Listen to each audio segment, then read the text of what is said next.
I went to college, drank like a fish, introduced to opium, just like a crazy time for me. It was the 90s.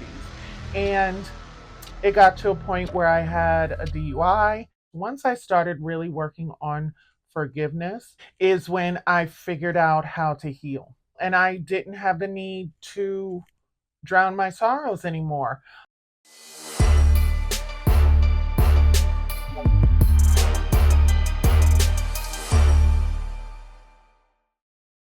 Hello, everyone, and welcome to another episode of the Devine Life. We are still in our preview episodes, and I am just getting a lot of things off of my chest in order to move forward. Today is about sobriety. This is going to be an interesting episode, but before we get into it, I just want to thank you for your continued love and support. And if you like what you see and you like what you're about to hear about sobriety, just click subscribe, like, and share the videos. Okay, so the title of this episode is very personal to me. I didn't know if I was really ready to share this story, but I feel as though there's no time like the present. Around the age of 18 was when I first drank alcohol that I can remember. Yeah. So because it happened on my graduation evening. I went to college, drank like a fish, introduced to opium, was introduced to all different types of things, sex-wise, and it was just like a crazy time for me. After that, I got into the club scene, was introduced to narcotics, uppers, downers, inners, outers, rounders, all kinds of things. It was the 90s. And nobody was quote unquote addicted at that time. And especially like in my friend circle or in my social circle, everybody was just users and not abusers, even though there was a lot of crap that went into it, but we just utilized the drugs when we went to the club. But then, like afterwards, when we came home, we were able to go to work and so on and so forth. But we were in our 20s. Nobody knew any better. Meanwhile, got a job in the beauty industry. The beauty industry is flooded with a lot of narcotics and alcohol and things of that nature. I think it's an artistic people kind of a thing. And as I got older into my 30s, it was getting more intense, where it was becoming not a problem, but it was definitely becoming an issue to where I was self medicating. I was becoming violent with my words, and I wasn't realizing that I was actually using narcotics and alcohol to kind of numb myself because I didn't want to feel what I was feeling. And all of those feelings from my childhood kept like kind of coming up. And every time they did, I would drown them in alcohol or substances.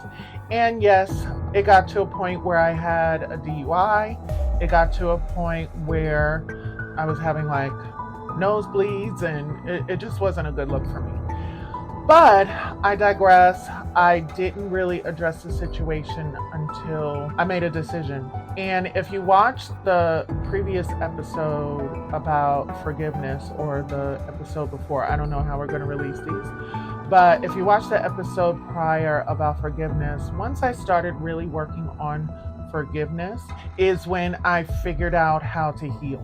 And once I started to truly heal and not just put a band-aid on the situation, but to actually excavate it and like remove the sickness, I was really able to heal. And I didn't have the need to drown my sorrows anymore.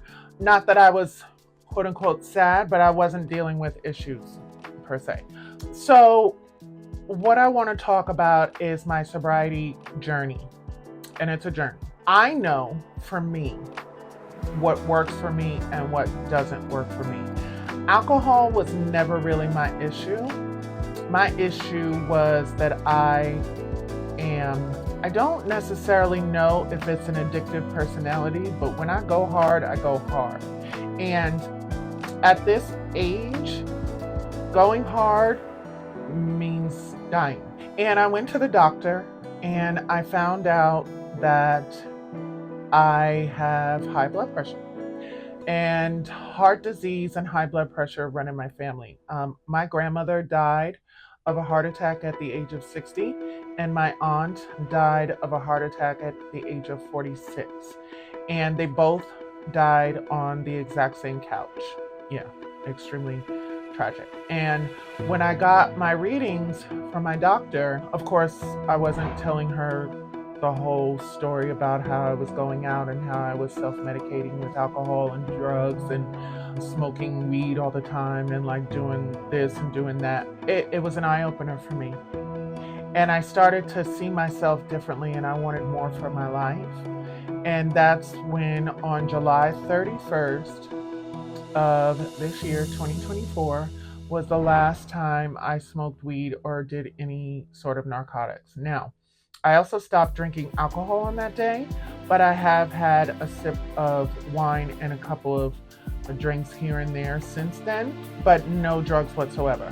And the wonderful thing, hurrah, number one, the date July 31st lives and is embedded in my mind. And how I know that this time is different is because I'm different. Nobody can tell you when you're ready to give up what you're doing, whether it be living in the cycle of horrible relationships or living in the cycle of living in victimhood or self-deprecating or self-harming or indulging in narcotics or indulging in whatever you indulge in. It's not my place to sit here and judge anyone. Who am I to judge? But what I will say is that the moment for me, the moment that I stopped putting narcotics in my body is the moment that the universe shifted and aligned in my favor. And I'll tell you why. There's a new energy in my spirit. There's a new energy in my heart. When I threw out all of the drug paraphernalia and got it out of my house, and and it just wasn't working for me anymore. And it wasn't fun for me anymore. And I knew that I wanted more for my life. And the moment that I made that realization and accepted it for myself, number one, my health has improved. Number one, went to the doctor. My blood pressure is now 120/88, where initially it was almost like 200/100. It was insane.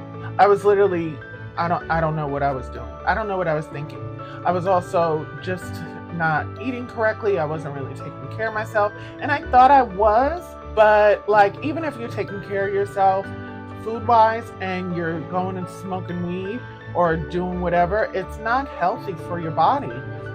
Not telling anyone what to do with themselves, but it's what worked for me. Going out every weekend, going out every other night, having liquor with whatever, is just not working for me anymore. It's just not.